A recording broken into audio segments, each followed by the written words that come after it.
Exam special class के अंतर्गत BA first semester के फर्स्ट पेपर की इस क्लास में मैं doctor Santosh Pandey, assistant professor Hindi विभाग, फिरोज़ गांधी कॉलेज रायबरेली, अपने सभी विद्यार्थियों का स्वागत करता हूं।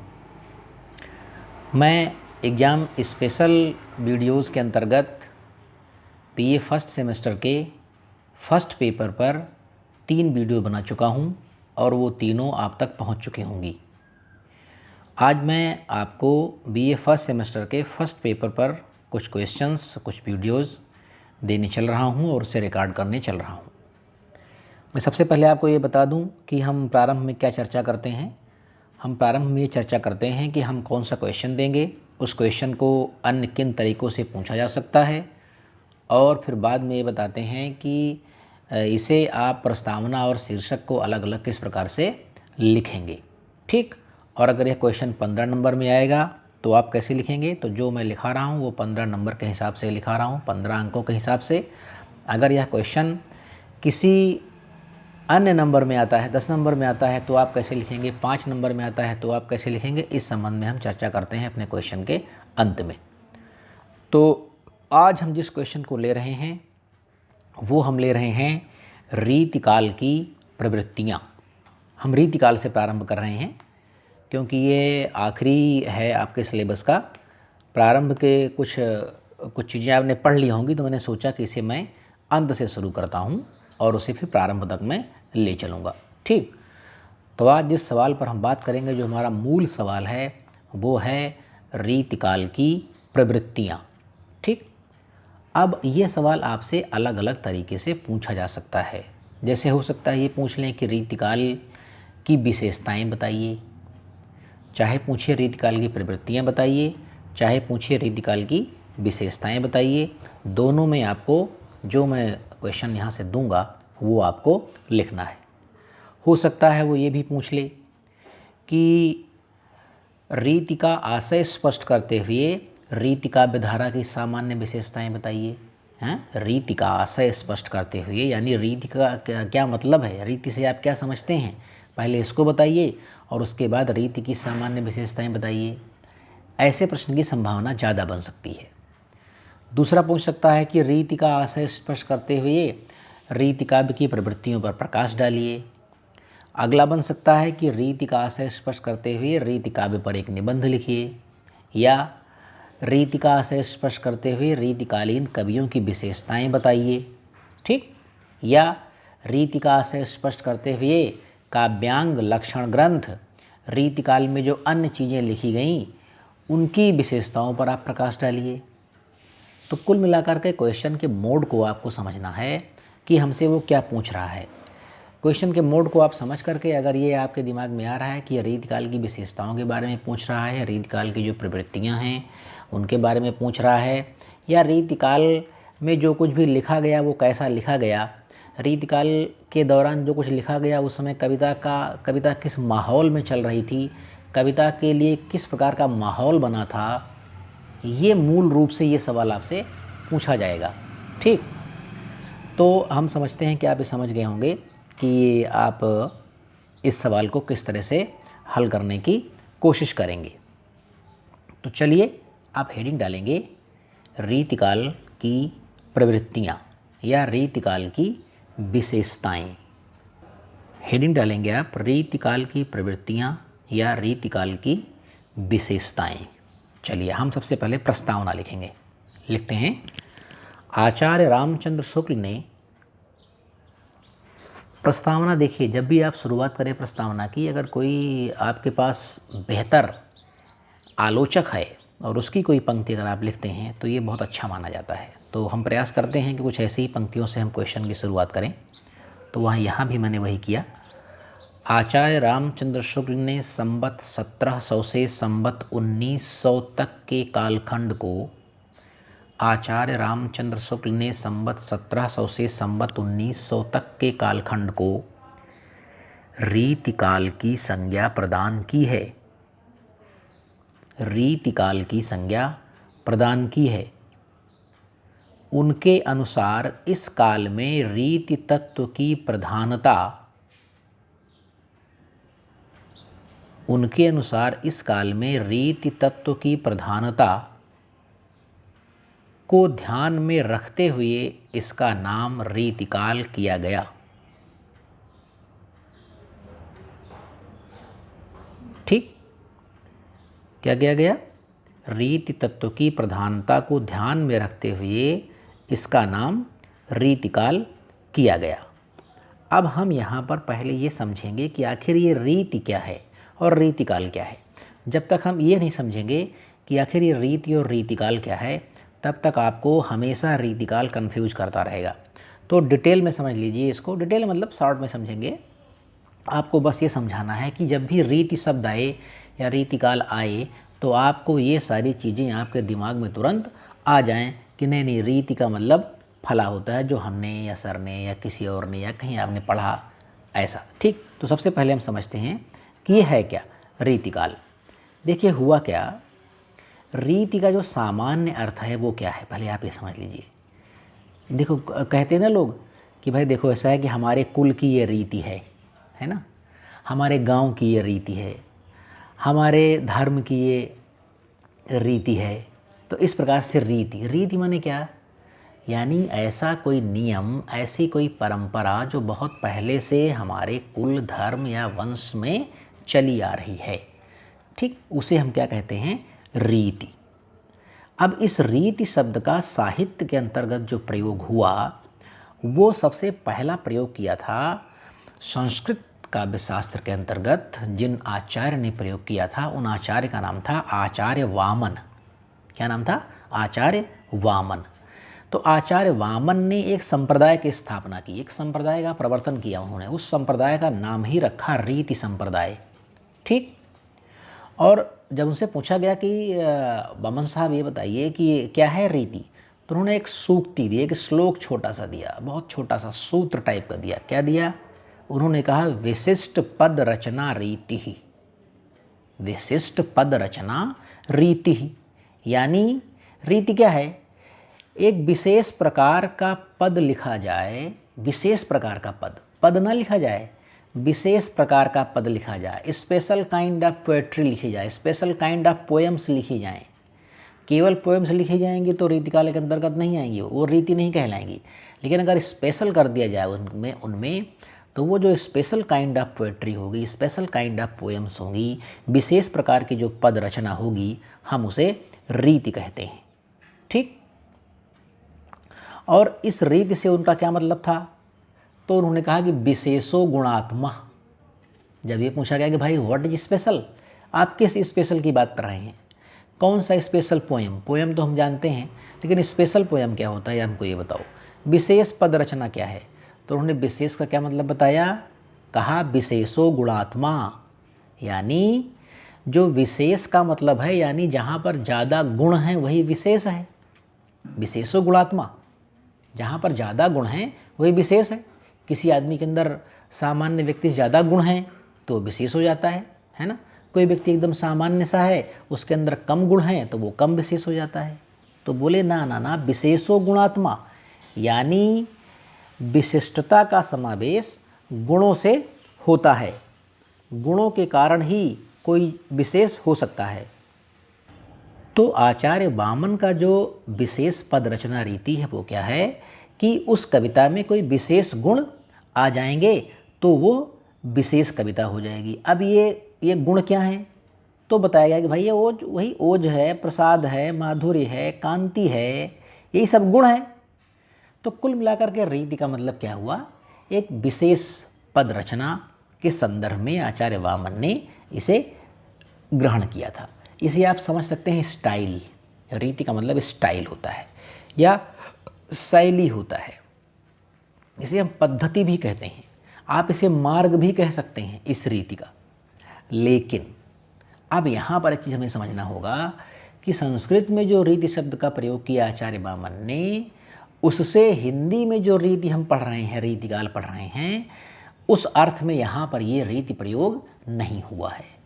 हमने आपको रीति का इतिहास बताया कि रीति की शुरुआत कहाँ से हुई, लेकिन हिंदी में जो रीतिकाल आया है, हिंदी में जो रीति शब्द का अर्थ लिया जा रहा है वो वैसा नहीं है जैसा आचार्य वामन ने वास्तव में रीति शब्द का अर्थ बताया था। अब देखो, आप समझते हैं कि यहाँ रीति से क्या मतलब है। देखो यहाँ रीति ग्रंथ, यहाँ पर क्या हुआ, यहाँ पर रीति ग्रंथ लिखे गए। तो जिस काल में रीति ग्रंथ ज़्यादा लिखे गए उस काल को रीति काल कह दिया गया। ठीक, आचार्य शुक्ल ने यही तो कहा कि यहाँ पर ऐसी कुछ रीति दिखाई पड़ी हमको, उस आधार पर मैंने इसका नाम कर दिया कि यह रीति काल है। तो यहाँ क्या हुआ कि रीति ग्रंथ ज़्यादा लिखे गए। ठीक, अब ये रीति ग्रंथ क्या हैं? देखिए, रीति ग्रंथ का तात्पर्य है ऐसी किताबें, ऐसी पुस्तकें, ऐसे ग्रंथ जिनमें कविता के तमाम अंगों के बारे में बताया गया हो, उसे रीति ग्रंथ कहते हैं। रीति ग्रंथ का दूसरा नाम है लक्षण ग्रंथ। एकदम ध्यान सुनिएगा, अगर चाहे आप कोई रीति ग्रंथ कहे, चाहे कोई लक्षण ग्रंथ कहे, इसका मतलब क्या होता है कि जिसमें कविताओं के लक्षण दिए गए हैं वही रीति ग्रंथ है और वही लक्षण ग्रंथ है। अब इसमें कविताओं के किन अंगों की बात की गई इन रीति ग्रंथों में, एक बार फिर समझ लेते हैं। रीति ग्रंथ किनको कहा गया? रीति ग्रंथ से हमारा तात्पर्य है कविता के अंगों का निरूपण करने वाले ग्रंथ। कविता के कौन से अंग? तो भाई अलंकार हो जाएगा आपका, रस हो जाएगा आपका, ध्वनि हो जाएगी आपकी, शब्द शक्ति हो गई, नायक भेद हो गया, नायिका भेद हो गया, है ना, छंद हो गया। इस प्रकार से कविता के जो तमाम अंग हैं उनको जिस ग्रंथ में निरूपित किया गया और फिर उसके लिए उदाहरण के रूप में कविताएं लिखी गई। जैसे मान लीजिए कि मैं एक आचार्य हूँ, रीति ग्रंथ लिखने वाला, और मैंने रीति ग्रंथ लिखा और उसमें कविता के अंगों का मैं निरूपण करना शुरू किया और सबसे पहले अध्याय का नाम लिखा मैंने अलंकार।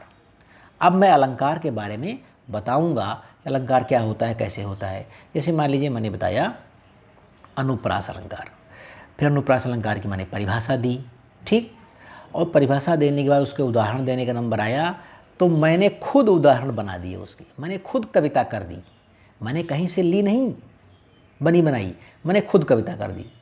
तो इस तरह से रीति ग्रंथ लिखे गए और उनके अंतर्गत उदाहरण के रूप में उन कविताओं की रचना होती रही। ठीक, अब आप ये समझ लीजिए कि ये जो रीति ग्रंथ लिखे गए, क्या ये इनकी मौलिक कृति है? क्या ये इनका ओरिजिनल लिखा हुआ है रीति काल के कवियों का? तो जी नहीं, ये पूरी तरह से ओरिजिनल नहीं है। यहाँ के रीति ग्रंथकारों ने क्या किया रीति काल के कि जो संस्कृत में रीति ग्रंथ लिखे गए थे उन संस्कृत के रीति ग्रंथों से सारे नियम कानून उठाए और उनको क्या किया, उनको हिंदी में लिख करके और कविताएं अपनी लिखी हुई उसमें लिख दी। रीति ग्रंथ संस्कृत में लिखे गए थे, उनमें जो उदाहरण दिए गए थे संस्कृत में उदाहरण दिए गए थे। यहाँ क्या किया गया, वो उन उदाहरणों को यहाँ के कवियों ने खुद लिखा और अपने उदाहरण पेश कर दिए। लेकिन जो अलंकार की परिभाषा थी, छंद की परिभाषा थी, रस की परिभाषा थी, ध्वनि की परिभाषा थी, शब्द शक्ति की परिभाषा थी, नायिका भेद था, नायक भेद था, ये 99% कहाँ से लिया गया? संस्कृत के ग्रंथों से लिया गया। ठीक, तो संस्कृत के ग्रंथों से लिया गया और अपनी प्रतिभा को दिखाने के लिए इन लोगों ने उसके जो लक्षण दिए वो अपनी कविताओं के लक्षण दे दिए। इस तरह से ये मोटा मोटा हो गया रीतिकाल। मैं समझता हूँ कि आपको ये बात समझ में आ गई होगी कि रीतिकाल से तात्पर्य क्या है और रीतिकाल हम किसे कहें। ठीक, चलिए अब हम शुरू करते हैं इसको लिखना। अब लिखेंगे अगली लाइन आप,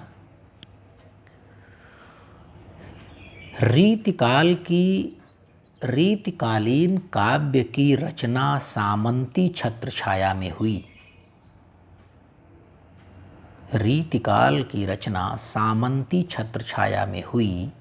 सामंती मतलब कि राजाओं महाराजाओं के यहाँ जो ताकतवर लोग हुआ करते थे, उनका पूरा जलवा होता था, उन्हीं के आदेश से सारा काम होता था। किसी गरीब की, किसी मजदूर की, किसी किसान की कोई सुनता नहीं था, हैं। नाच गाने में लोग मस्त रहते थे।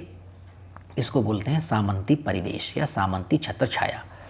तो रीतिकालीन काव्य की रचना सामंती छत्र छाया में हुई, अतः उसमें वे सभी विशेषताएं पाई जाती हैं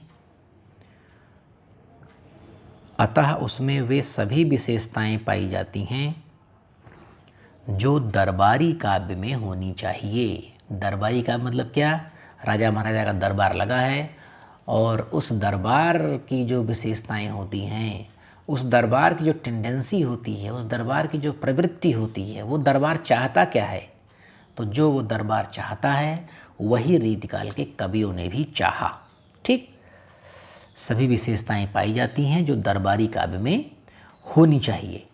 ठीक, सामान्य रूप से रीतिकालीन काव्य की प्रमुख प्रवृत्तियों का विवेचन, सामान्य रूप से रीतिकालीन काव्य की प्रमुख प्रवृत्तियों का विवेचन निम्नलिखित शीर्षकों के अंतर्गत किया जा सकता है। निम्नलिखित शीर्षकों के अंतर्गत किया जा सकता है। ये हमारी हो गई प्रस्तावना। ठीक, अब इस प्रस्तावना में आप क्या करेंगे? जिस ढंग का क्वेश्चन पूछा जाएगा उस ढंग से अपनी प्रस्तावना के शब्दों को आप बदल देंगे। मूल प्रस्तावना यही रहेगी। अगर रीतिकाल की प्रवृत्तियों के बारे में पूछ रहा है तो आप शब्द प्रयोग करेंगे, और रीतिकाल की सामान्य प्रवृत्तियों के बारे में पूछ रहा है तो आप रीतिकाल की सामान्य प्रवृत्तियाँ या रीतिकाल का आशय स्पष्ट करेंगे। रीतिकाल का आशय क्या है वो मैंने आपको बता दिया कि रीतिकाल से मतलब क्या है, रीति शब्द का आशय क्या है। ठीक है, तो चलिए अब हम पहली हेडिंग लिखेंगे इसमें, और ये पहली हेडिंग होगी हमारी रीति निरूपण। रीति निरूपण, इसमें लिखेंगे रीतिकालीन कवियों की प्रधान प्रवृत्ति है रीति निरूपण। रीतिकालीन कवियों की प्रधान प्रवृत्ति है रीति निरूपण, अर्थात लक्षण ग्रंथों की रचना करना।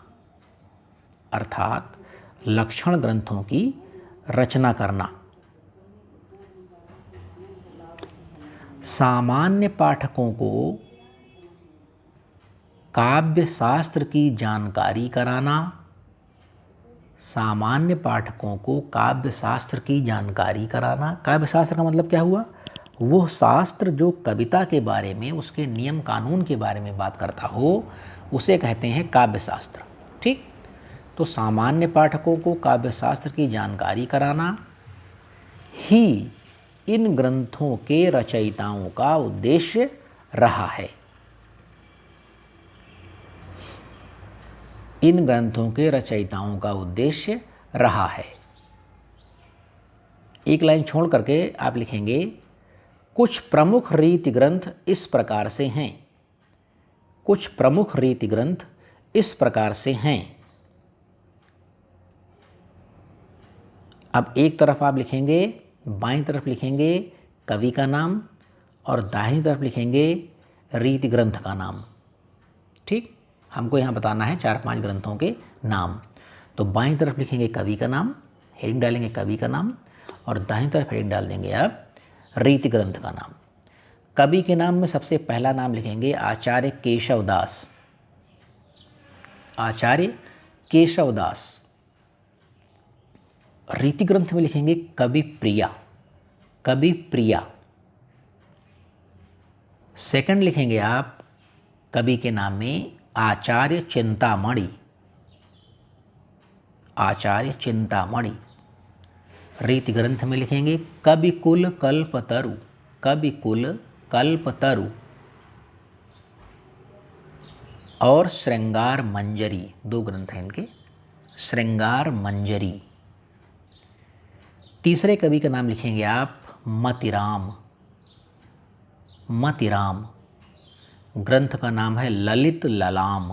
ललित ललाम। चौथा लिखेंगे आप भूषण। भूषण। ग्रंथ का नाम लिखेंगे शिवराज भूषण। और अंत में लिखेंगे देव। कवि का नाम है देव और इनके ग्रंथ का नाम है रस विलास। क्या लिखेंगे? रस विलास। अब एक लाइन छोड़ नीचे से लिखेंगे आप, इन सभी रचयिताओं ने या ग्रंथकारों ने इन सभी रचयिताओं या ग्रंथकारों ने संस्कृत के काव्य शास्त्रीय ग्रंथों को आधार बनाकर अपने लक्षण ग्रंथों की रचना की। संस्कृत के काव्य शास्त्रीय ग्रंथों को आधार बनाकर अपने लक्षण ग्रंथों की रचना की है। समझ रहे हैं बात आप ना? संस्कृत जो मूल संस्कृत में लिखा गया है उसको ये आधार बनाते हैं और उदाहरण के रूप में अपनी बातें कह देते हैं। इस तरह से उन्होंने रचनाएं करना प्रारंभ किया। अब हम कुछ उदाहरण लेते हैं, डैश करके उसके नीचे हम लेंगे उदाहरण। पहला उदाहरण लिखेंगे इन्वर्टेड कॉमा के अंदर, उपादान सो लक्षणा परगुण लीन्हे होई। उपादान सो लक्षणा परगुण लीन्हे होई। सेकंड लाइन लिखेंगे, कुंत चलत सब जग कहे नर बिनु चले न सोई। कुंत चलत सब जग कहे नर बिनु चले न सोई। एक उदाहरण और लिखेंगे एक लाइन छोड़ करके, इन्वर्टेड कॉमा लगा करके। ये देव की कविता है जो मैं लिखा रहा हूँ। अब इसको लिखने की आवश्यकता नहीं, सीधे उदाहरण लिखिए। आप लिखेंगे तो अच्छी बात होगी। उदाहरण लिखिए, अभिधा उत्तम काव्य है। अभिधा उत्तम काव्य है, मध्य लक्षणालीन। मध्य लक्षणालीन, अधम व्यंजना रस विरस उल्टी कहत नवीन। अधम व्यंजना रस विरस उल्टी कहत नवीन। देखिए, मैं जो भी ये उदाहरण लिखा रहा हूँ, मैं इनकी फ़ोटो आपको जो मेरा टेलीग्राम चैनल है पढ़े चलो उस पर मैं भेज दूँगा, और मैं इसे कहीं नहीं भेजूँगा। पढ़े चलो जो टेलीग्राम चैनल है मेरा, उस पर मैं इसे भेज दूँगा। अगर आपने उसे नहीं ज्वाइन किया है या किसी मित्र ने नहीं ज्वाइन किया है तो उसको आप ज्वाइन करवाइए और उसे बताइए कि वो ज्वाइन कर ले। ये उदाहरण मैं फ़ोटो के रूप में वहाँ पर भेज दूँगा अगर आपको लिखने में कहीं कोई दिक्कत हो रही है। ठीक, तो इस तरह से हमने रीति निरूपण जो पहली हेडिंग डाली थी उसके अंतर्गत आपको 2 उदाहरण दे दिए हैं। अब हम अपनी दूसरी हेडिंग पर चलते हैं। हमारी अगली हेडिंग है श्रृंगारिकता। श्रृंगारिकता, रीतिकालीन कवियों के काव्य का केंद्र बिंदु है श्रृंगार। लिखेंगे डैश करके, रीतिकालीन कवियों के काव्य का केंद्र बिंदु है श्रृंगार। इसमें रूपलिप्सा, प्रेमजन्य विलासिता, शारीरिक सुख की कामना, भोग की इच्छा एवं नारी के प्रति सामंती दृष्टिकोण जैसी विशेषताएं परिलक्षित होती हैं। एवं नारी के प्रति सामंती दृष्टिकोण जैसी विशेषताएं परिलक्षित होती हैं। ठीक समझ गए होंगे आप श्रृंगारिकता में क्या कहा गया। देखिए, रीतिकाल का जो केंद्र बिंदु है वो था श्रृंगार। यहाँ पर स्त्रियों के तमाम संयोग और वियोग, श्रृंगार रस के 2 पक्ष होते हैं, संयोग और वियोग, दोनों का चित्रण रीतिकालीन काव्य में जी भर के किया गया।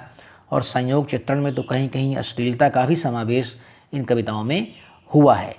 तो कुल मिलाकर के ये हम कह रहे हैं कि यहाँ पर नारी के प्रति जो दृष्टिकोण था वो सामंती दृष्टिकोण था। पूरी कविता नारी के नक्शिक वर्णन के इर्द गिर्द ही चल रही थी। नायिका के रूप के सौंदर्य की झांकी निकालने में ही बड़े बड़े कवि व्यस्त थे। तो ये दूसरी बड़ी प्रवृत्ति थी इस युग की, श्रृंगारिकता। अब हम यहाँ पर कुछ उदाहरण लिखेंगे कि वो श्रृंगारिकता इस काव्य में किस प्रकार से आई। तो एक लाइन छोड़ करके इन्वर्टेड कॉमा में आप उदाहरण लिखेंगे। लिखिए डैश करके, घाघरो झीन सो सारी महीन सो पीन नितंबन भार उठ्यो खची। घाघरो झीन सो सारी महीन सो पीन नितंबन भार उठ्यो खची। ये पहला उदाहरण है। दूसरा उदाहरण एक लाइन छोड़ करके लिखेंगे आप। इनमें से कोई एक उदाहरण लिखना है, और अगर आपकी स्पीड अच्छी हो तो आप दोनों, तीनों, चारों जितने उदाहरण मैं बता रहा हूँ वो चाहें तो आप सब लिख सकते हैं। एक लाइन छोड़ के इन्वर्टेड कॉमा लगाएंगे और दूसरा उदाहरण लिखेंगे। कुंदन को रंग फीको लगए, झलके अति अंगन चारु गुराई। कुंदन को रंग फीको लगए, झलके अति अंगन चारु गुराई। गुराई मतलब गोराई।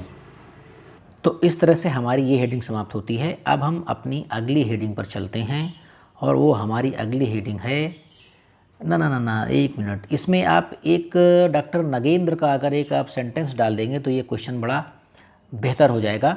एक लाइन छोड़ के लिखिए, डॉक्टर नगेंद्र ने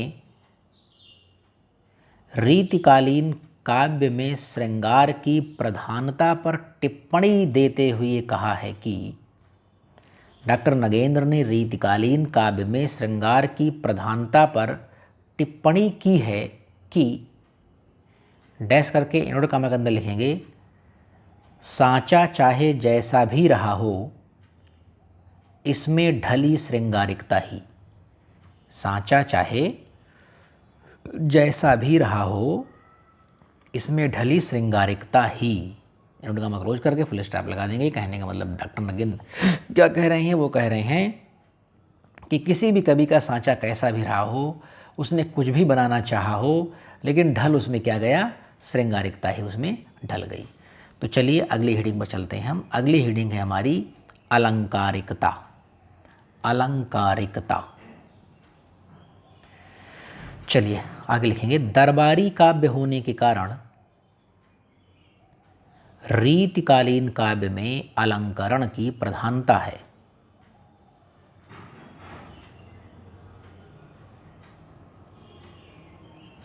अलंकरण की प्रधानता है। अलंकारों के प्रति इनका मोह अत्यंत प्रबल था।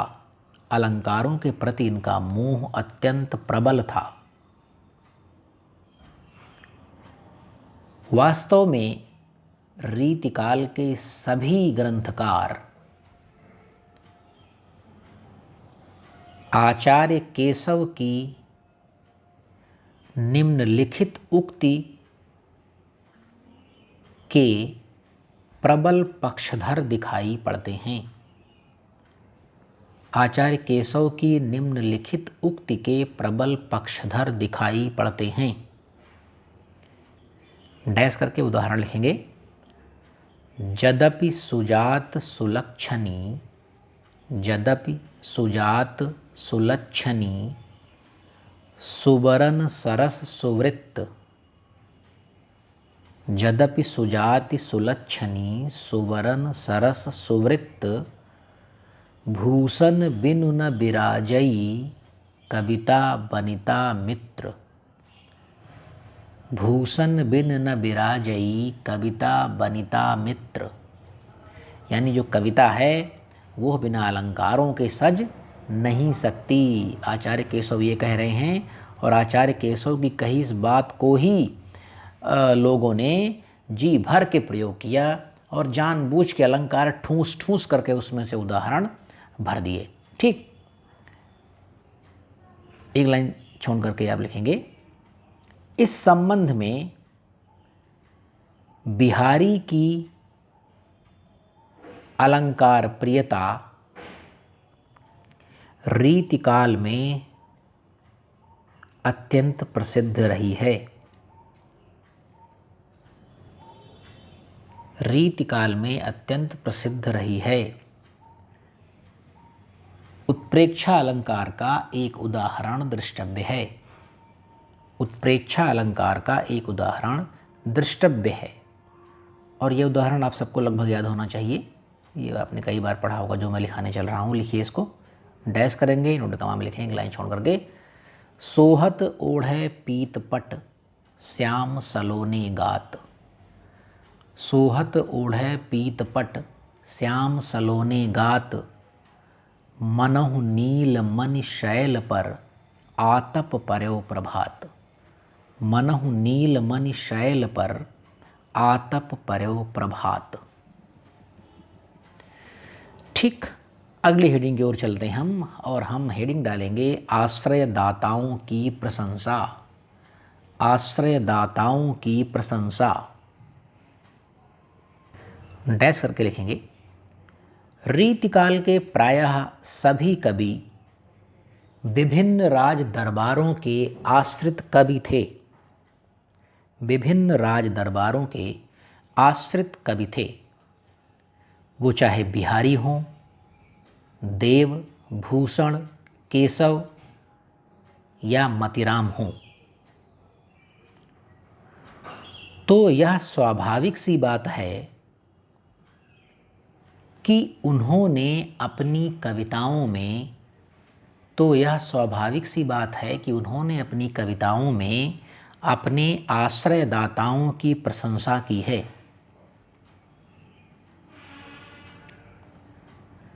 वीर रस के लिए प्रसिद्ध कवि भूषण ने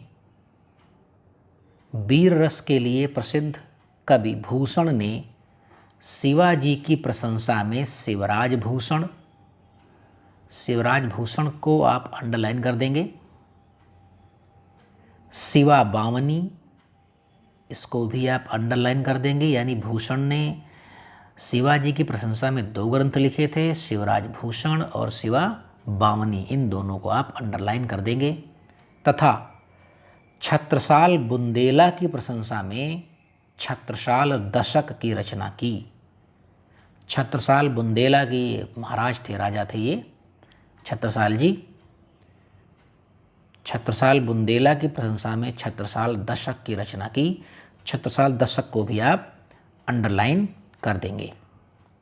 कुछ उदाहरण दृष्टव्य हैं, डैश करके उदाहरण लिखेंगे। पहला, बाने फहराने घहराने घंटा गजन के। बाने फहराने घहराने घंटा गजन के, नाही ठहराने रावराने देश देश के। पहली पंक्ति में लिखेंगे बाने फहराने घहराने घंटा गजन के। सेकंड लाइन में लिखेंगे नाही ठहराने रावराने देश देश के। अच्छा, एक बात ध्यान रखिएगा, मैं जो लिखा रहा हूँ इसके अलावा अगर आपको कोई पहले से याद हो तो ये मत समझिए कि सर ने लिखवा दिया है तो बस अब यही मच्छिका स्थान है मच्छिका, अब सर ने जो कह दिया वही फाइनल है। ना ना ना जी, ऐसा कुछ नहीं है। अगर आपको कोई वीर रस का रीतिकाल, हाँ बस ये ध्यान रखना है कि रीतिकाल के किसी कवि ने लिखा हो, नहीं पता लगा कि आप जयशंकर प्रसाद जी कोई कविता सुनाने लगे वीर रस की, है ना कि, तो इसलिए ध्यान रखिएगा रीतिकाल का कोई कवि हो और आपको वीर रस की कोई कविता याद हो तो आप बहुत आराम से लिख सकते हैं।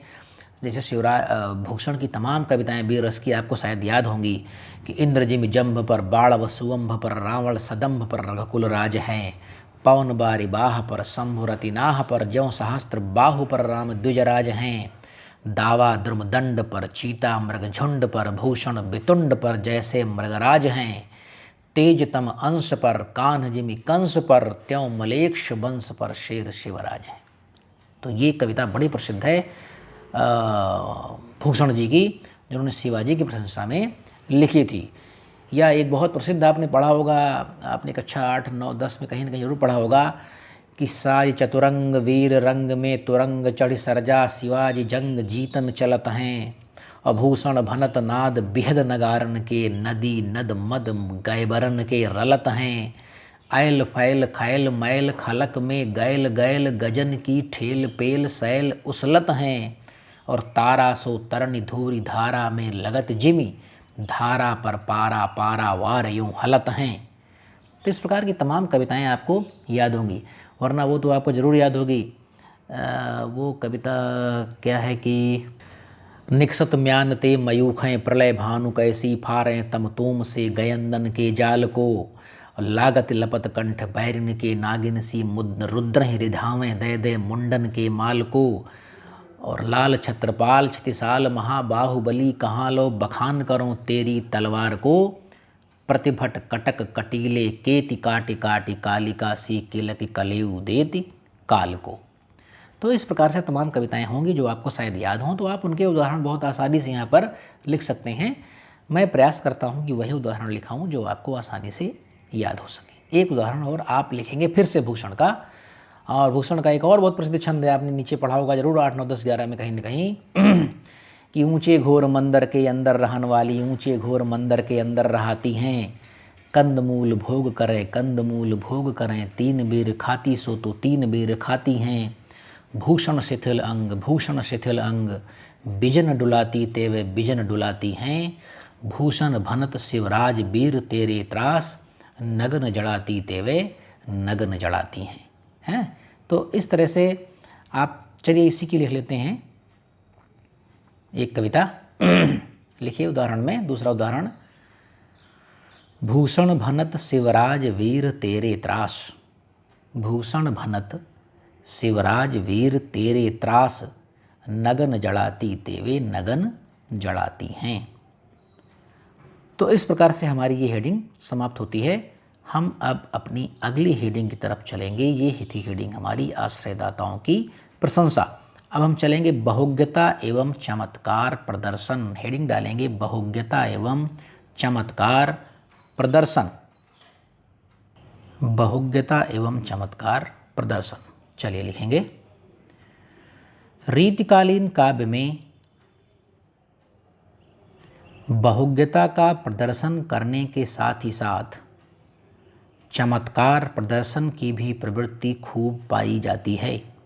बहुज्ञता का प्रदर्शन करने के साथ ही साथ चमत्कार के प्रदर्शन की प्रवृत्ति भी खूब पाई जाती है। बिहारी जैसे कवियों ने अपनी कविता में काव्यशास्त्र, नीतिशास्त्र, ज्योतिष, आयुर्वेद, गणित आदि अनेक विषयों की जानकारी को सम्मिलित किया है।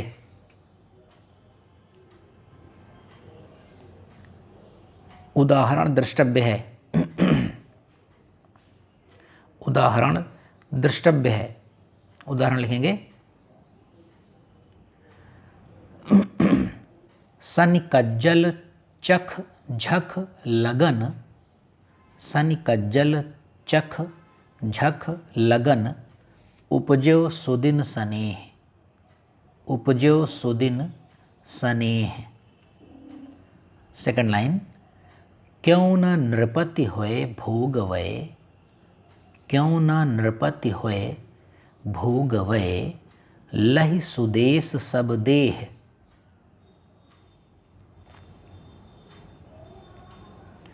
एक और लिख देंगे एक उदाहरण, एक लाइन छोड़ करके। देखिए ये जो उदाहरण लिखा गया ये ज्योतिष संबंधित है, यानी ज्योतिष के ज्ञान से।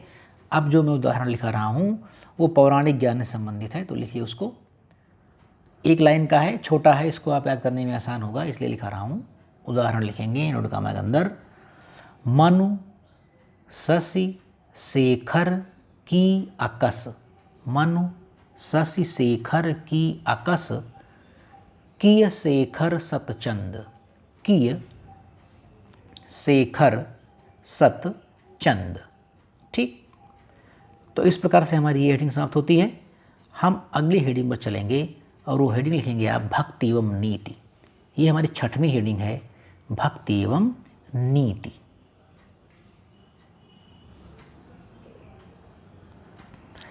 रीतिकाल में श्रृंगार के अतिरिक्त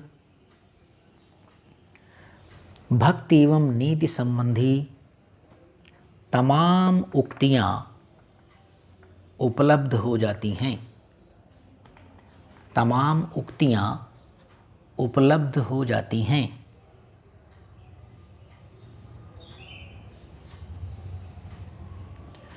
रीतिकालीन कवियों ने राधा और कृष्ण के नाम को आधार बनाकर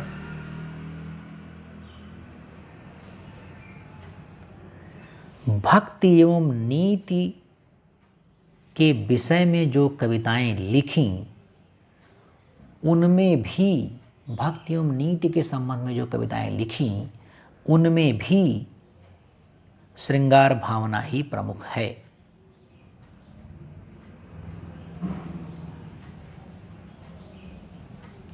डैश करके एक उदाहरण लिखेंगे, रीझिहें सुकवि जो तो जानो कविताई, रीझिहें सुकवि जो तौ जानो कविताई। सेकंड लाइन, न तो राधिका कन्हाई सुमिरन को बहानो है। रीझिहें सुकवि जो तौ जानो कविताई, न तो राधिका कन्हाई सुमिरन को बहानो है। अगली हेडिंग लिखेंगे, हेडिंग नंबर 7, नारी के प्रति कामुक दृष्टिकोण। नारी के प्रति कामुक दृष्टिकोण। रीतिकालीन कविता का केंद्र बिंदु ही नारी चित्रण रहा है। केंद्र बिंदु ही नारी चित्रण रहा है।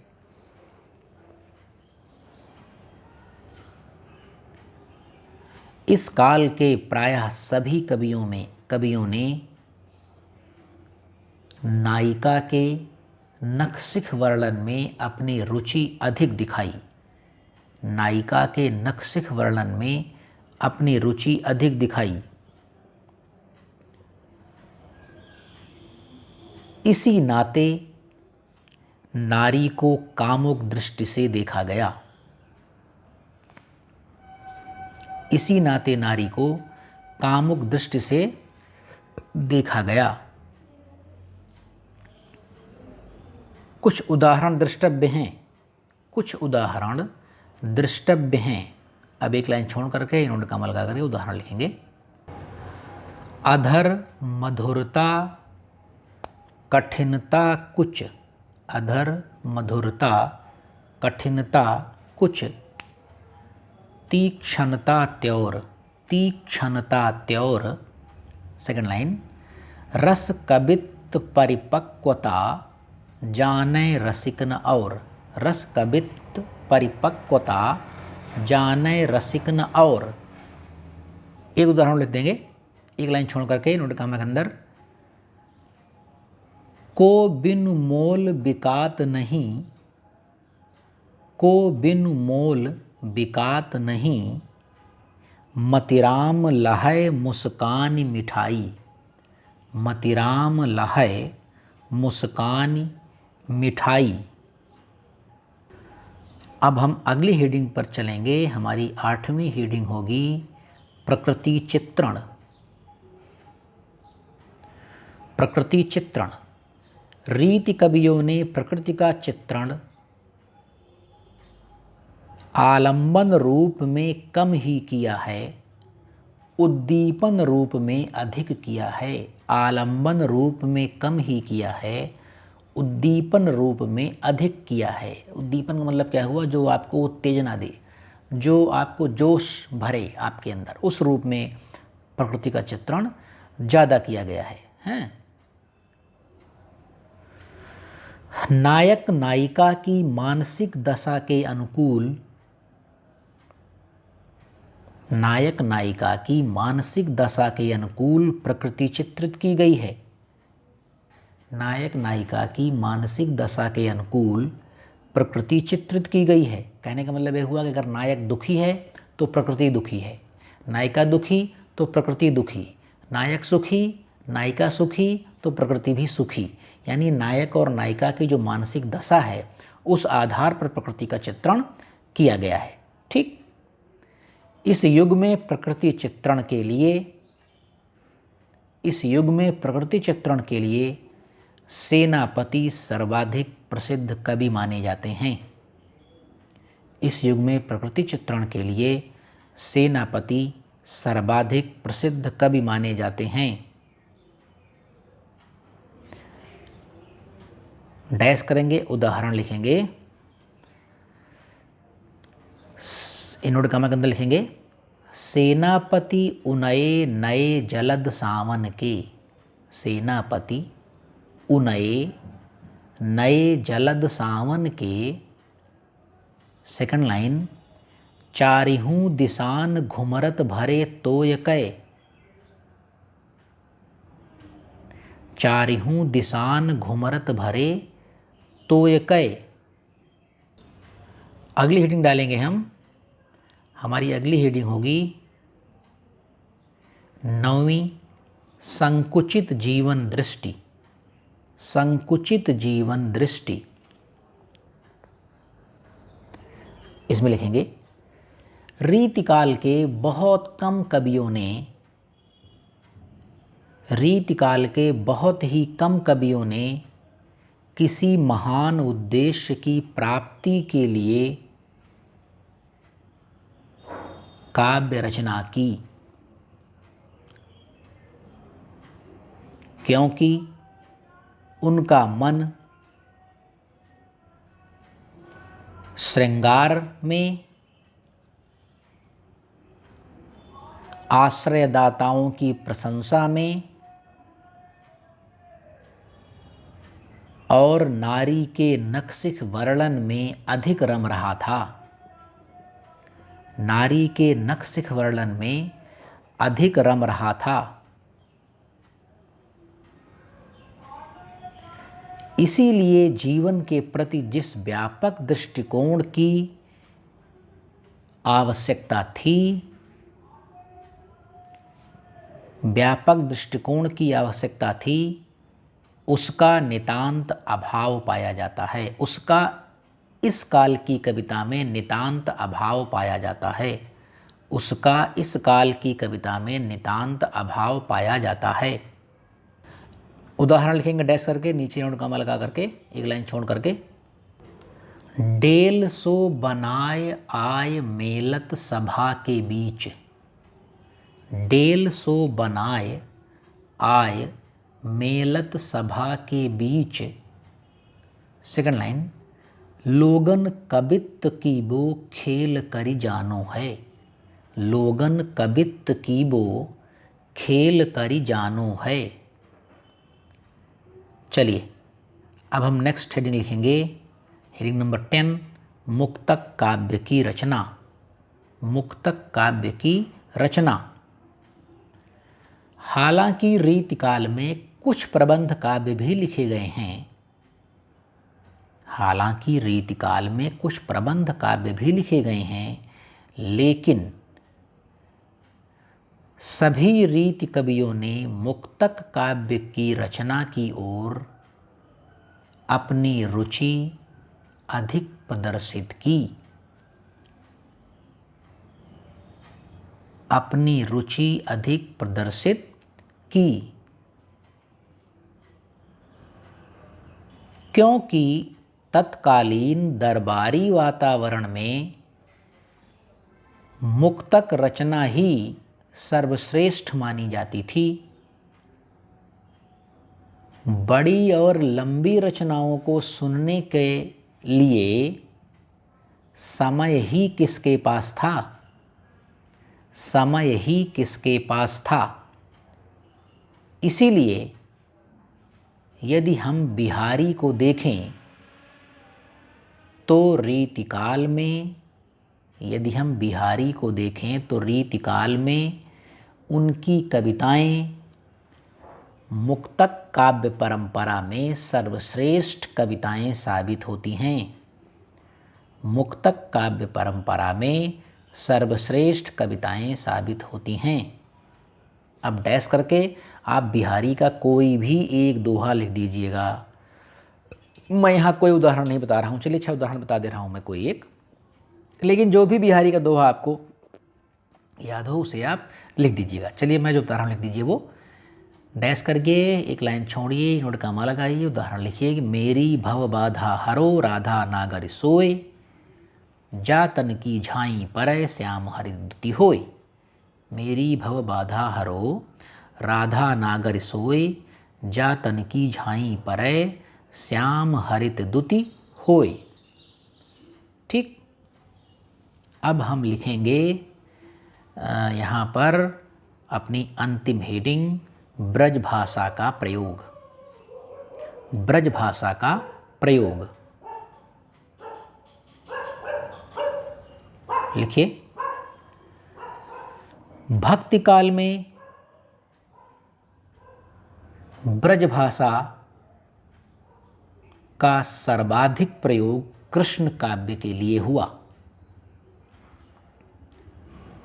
भक्ति काल में ब्रज भाषा का सर्वाधिक प्रयोग कृष्ण काव्य के लिए हुआ, लेकिन वही ब्रज भाषा रीतिकाल में आकर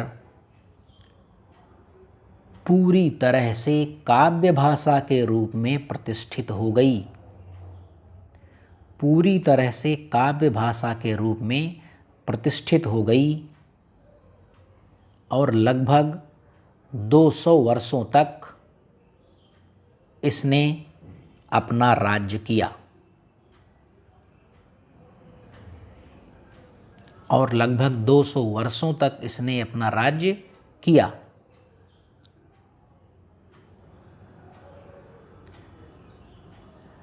निष्कर्ष यह है कि रीतिकालीन ब्रजभाषा में, या निष्कर्ष मत लिखिए, आप ऐसा लिखिए, क्योंकि रीतिकालीन ब्रजभाषा में जहाँ एक ओर माधुर्य एवं नाद सौंदर्य विद्यमान था, तो वहीं दूसरी ओर उसमें अनुप्रासिकता एवं लाक्षणिकता होने से उसका सौंदर्य 2 गुना हो जाता था। अनुप्रासिकता एवं लाक्षणिकता होने से उसका सौंदर्य 2 गुना हो जाता था। ठीक, अब हमारा सवाल समाप्त हो गया। अब हम लिखेंगे निष्कर्ष। तो चलिए निष्कर्ष लिखते हैं।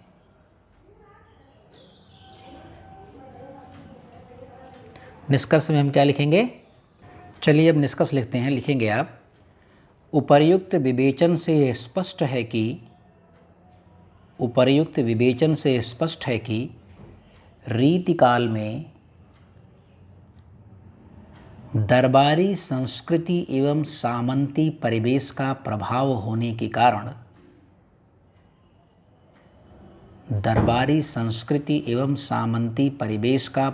होने के कारण उस युग में श्रृंगारिकता, नारी के प्रति कामुक दृष्टिकोण, आश्रयदाताओं की प्रशंसा और इन सब के चलते संकुचित जीवन दृष्टि का हो जाना स्वाभाविक ही था।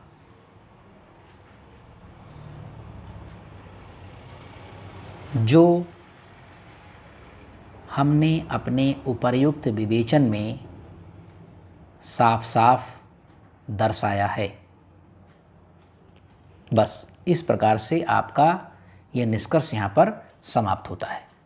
तो ये बीए फर्स्ट सेमेस्टर के फर्स्ट पेपर का पहला क्वेश्चन था कि रीतिकाल में हम उनकी प्रवृत्तियों को, उनकी विशेषताओं को हम कैसे लिखेंगे।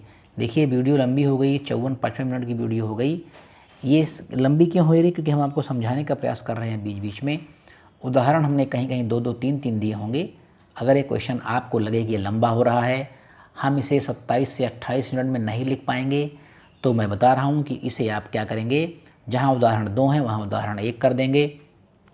अगर आपकी स्पीड कम है तो जो मैंने 10 या 11 हेडिंग लिखवाई हैं, इनमें आप 2-3 कम कर सकते हैं। अगर यही सवाल 10 नंबर में आता है तो क्या आप करेंगे?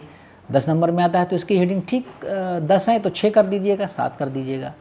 5 नंबर में आता है तो बस वही 2 से 3 पैरा में 3-3, 4-4 लाइन में अपनी बात कह करके और 1-2 जो अच्छे उदाहरण आपको अच्छे से याद हों वो आप इनमें लिख देंगे और आपका काम बहुत आसानी से हो जाएगा। तो अब मैं अपनी अगली वीडियो में आपको रीति काव्य धारा में जो 3 प्रमुख धाराएं थी, रीतिबद्ध, रीतिसिद्ध और रीतिमुक्त, इस पर अपना व्याख्यान दूंगा मैं और नोट्स दूंगा। तो आप अगली वीडियो के लिए मेरा इंतज़ार करिए और मेरी इस वीडियो में इतने लंबे समय तक आप बने रहे, आपका बहुत बहुत धन्यवाद। आप पढ़ें लिखें, मस्त रहें, व्यस्त रहें और आप सफलता के शिखर की ओर ज़रूर जाएंगे अगर आप पढ़ेंगे लिखेंगे मन लगा करके। तो चलिए इसी तरह की एक एजुकेशनल वीडियोज़ में आपसे हमारी मुलाकात होती रहेगी। नमस्कार।